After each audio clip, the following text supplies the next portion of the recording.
안녕하세요. 오늘의 주제는 알아차림에 대해서 설명하겠습니다. 밤이라서 아이들이 자고 있어서 말을 조용조용히 할게요.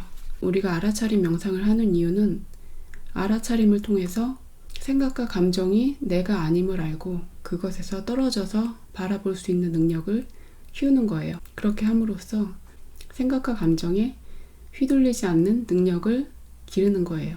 이런 것을 배우기 전에는 대부분의 사람들이 생각과 감정에 끌려다니고요.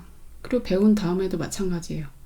아무리 명상을 하고 수행을 한다고 하더라도 시시때때로 감정이 올라오면 자기도 모르게 끌려갈 수가 있어요. 저도 마찬가지고. 그래서 알아차림의 능력을 키워서 가급적이면 그런 일을 줄이자는 거죠.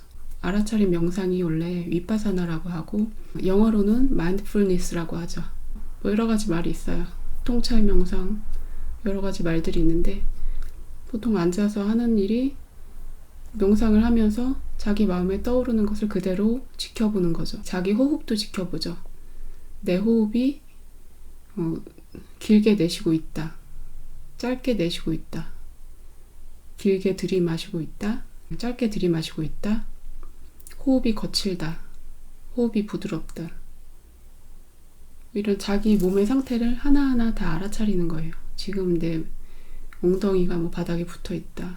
이런 머리에서 발끝까지 이런 상태를 알아차리면서 명상을 하는 거죠. 또 걸을 때도 알아차림을 유지하는 거죠. 오른발을 들었다, 바닥에 놨다 이런 거를 알아차리면서 걷고, 먹을 때도 내가 숟가락을 들었다, 입에 넣었다, 씹었다 이런 걸 하나하나 알아차리면서 그걸 명상의 과정으로 하는 거예요. 음식을 먹을 때도 하나하나 다 명상의 과정이 되는 거예요. 그것이 익숙해지면 우리 마음에 떠오르는 모든 생각이 올라갔다 내려가는구나 이것을 지켜볼 수가 있게 되는 거죠. 그 알아차림의 습관이 없으면 나의 생각과 감정과 동일시가 돼서 끌려간다는 거죠. 저 생각이 내가 아니잖아요. 그런데 알아차림을 못하면은 그걸 진짜로 믿어버리고 거기에 너무 빠져버린다는 거죠. 알아차림을 하면 그런 문제들을 해결해 나갈 수가 있는 거죠. 제가 이번에는 2가지 방법을 소개할게요. 첫 번째는 여러분들이 잘 아시는 나 전달법이에요. 아이메시지라고 하는데 보통 나 전달법은 대화할 때 많이 이용을 하죠. 나 전달법을 써야지 상대방에게 상처를 주지 않게 되는 거죠. 너는 이건 잘못된 행동이야. 넌 이렇게 하면 안 돼. 그거는 이제 주어가 나가 아니잖아요.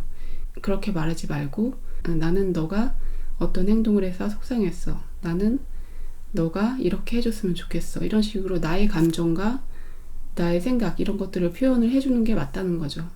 절대적으로 옳은 생각이라는 건 없어요. 다 각자의 주관적인 생각일 뿐이죠.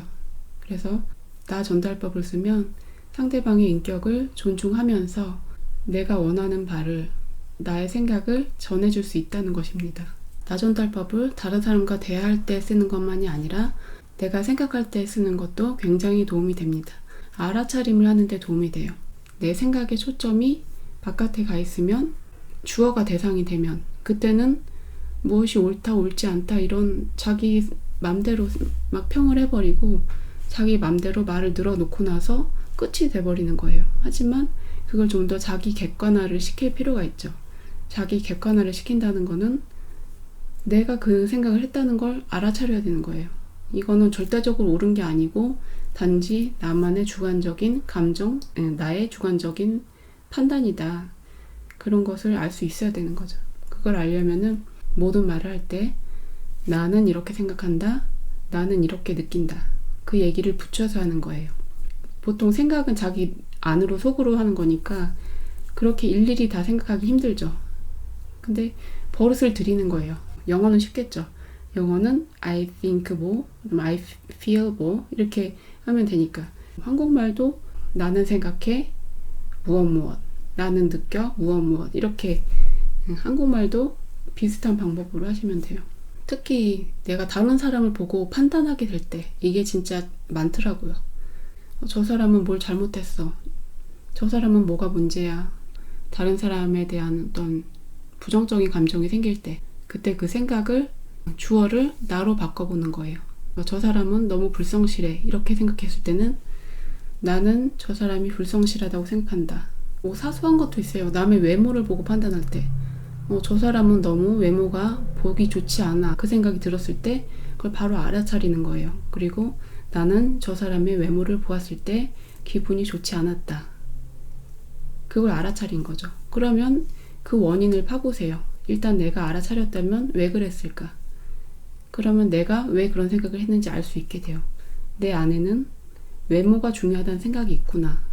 그 안에는 나는 내 외모에 대해서 불안한 마음이 있구나. 그 뒤에는 나는 나 자신의 존재에 대해서 불안함이 있구나. 나 자신의 존재가 부족하다고 느끼고 있구나. 결국에는 대부분의 생각이 거기로 모여지거든요. 다른 사람의 단점을 캔다는 것은 대부분은 맨 마지막 그 핵심 코어 빌리프가 나는 내 자신이 부족한 존재라고 여긴다. 자기의 존재에 대해서 믿음이 없는 그런 상태가 되는 거예요. 그 에고가 다른 사람의 단점을 찾는 이유는, 대부분의 이유는 그 사람을 깎아내림으로 인해서 나를 상대적으로 드러내고 싶은 거죠. 저 사람은 뭐가 문제고 나는 안 그래, 이렇게 상대적으로 대비를 함으로써 나라는 존재의 위치를 만들고 싶어하는 그 에고의 속성이죠. 그러니까 내가 다른 사람의 문제를 집중해서 들여다본다는 것은 그게 사실은 저 사람의 문제가 아니고 내 안의 문제구나, 그거를 보면은 자아성찰이 될 수 있는 거죠. 그래요. 사실 다른 사람의 문제가 있을 수는 있어요. 그렇게 말할 수도 있죠. 그게 전혀 틀린 얘기는 아니에요. 그리고 사람들 간에 서로 의논하고 대화를 해서 해결해야 될 문제도 있어요. 근데 저는 그런 측면만을 얘기한 게 아니고 자기 마음 안에 번뇌를 해결하는 방법, 그것을 위주로 설명을 드리는 거예요. 자기 생각과 감정에 대해서 알아차림을 할 때 처음에는 속으로 말로 생각하시는 게 좋아요. 그 모든 알아차림이 그런데 처음에는 말로 연습해야 돼요. 뭐 호흡에 대한 알아차림을 할 때도 길게 들이쉰다, 뭐 길게 내쉰다, 거칠다, 뭐 부드럽다, 이런 것도 다 말로써 생각을 하면서 받아들이고 이해하죠. 마찬가지로 나의 생각도 나는 지금 저 사람을 보고서 어떤 생각이 일어났다. 나는 저 사람을 보고 어떤 감정이 일어났다. 나는 저 물건을 보고서 사고 싶다는 생각이 들었다. 나는 저 음식을 보고 먹고 싶다는 생각이 들었다. 이런 생각 하나하나를 알아차리는 거예요. 그리고 그거를 말로써 표현을 해야 되죠. 그냥 먹고 싶다가 아니고 내가 먹고 싶다는 생각을 했다. 이런 것을 나를 주어로 해서 알아차려야 되는 거예요. 그러면은 그 생각이라는 것이 절대적인 것이 아니고 어떤 하나의 이벤트로 느껴지는 거죠. 먹고 싶다가 절대적인 것이 아니고 내가 지금 먹고 싶은 상태에 있구나. 그것을 이해하고 알아차리는 거죠. 비슷한 것 같지만 전혀 달라요. 그렇게 하면 자기를 좀 더 객관적인 시각에서 볼 수 있기 때문에 자기 감정과 생각이 조금씩 컨트롤이 되기 시작하거든요. 자기의 감정과 생각들을 고요히 바라보면 그 에너지들은 점점 줄어들게 되고 결국엔 사라져 가는 거예요. 그것을 항상 연습을 하는 거죠. 처음에는 말로 연습을 하다가 그 사실 생각이라는 게 언어적이지 않잖아요. 그런데 말로 연습을 하다 보면 나중에는 언어적이지 않지만 그냥 올라오면은 알아차려져요. 아, 그 느낌이구나. 예를 들면 다른 사람을 안 좋게 바라보는 그런 시각, 그게 내 안에 있다. 그러면 구체적으로 그 생각이 아니더라도 그 느낌이 딱 올라왔을 때 알아차리는 거죠. 이 생각 또 올라왔네. 왜 저 사람 나쁘게 보려고 하지? 내가 또 왜 그러지? 내가 뭔가 자신이 없나? 이런 걸 이해하게 되는 거죠. 첫 번째로 나 전달법을 알려드렸는데 두 번째는 나를 친구로 생각하고 이야기하기입니다. 나를 다른 사람이라고 생각하고 나한테 이야기를 해주세요. 그러면 좀 쉬워져요. 일상적인 얘기인데 제가 지금 방학을 2달 넘게 방학 동안 아이들 셋을 데리고 있으면서 이제 방학이 거의 끝나가는데 막 지치고 잠들기 직전까지 애가 울고 막 그런 상태에서 아, 제발 하루라도 편하게 있었으면 좋겠다 이 생각이 들면서 그런 답답한 감정이 올라왔는데 내가 나에게 말을 해주는 거예요. 그래, 힘들어. 힘든 거야. 그래, 그런데 이 또한 지나갈 거야. 무슨 말이라도 위로를 해주게 돼요. 조금 더 어른스럽고 성숙한 입장에서 위로를 해주게 되더라고요. 그렇게 하면 힘든 일이 있더라도 내가 조금 더 보듬어 줄 수 있게 되고 내가 나의 감정을 조금 더 안아줄 수 있게 돼요. 감정에 대해서도 그렇고 생각에 대해서도 내가 다른 얘기를 해줄 수가 있게 돼요. 또 내가 나한테 조언을 해주듯이 그렇게 해주는 거예요. 남한테 이런 조언하면 사실 욕을 들을 수도 있죠. 그런 거 원하지 않는 사람이 많으니까. 하지만 내가 나한테 그 얘기를 해주다 보면 또 내가 내 얘기를 들어요. 또 그게 내 안에 또 다른 내가 있잖아요.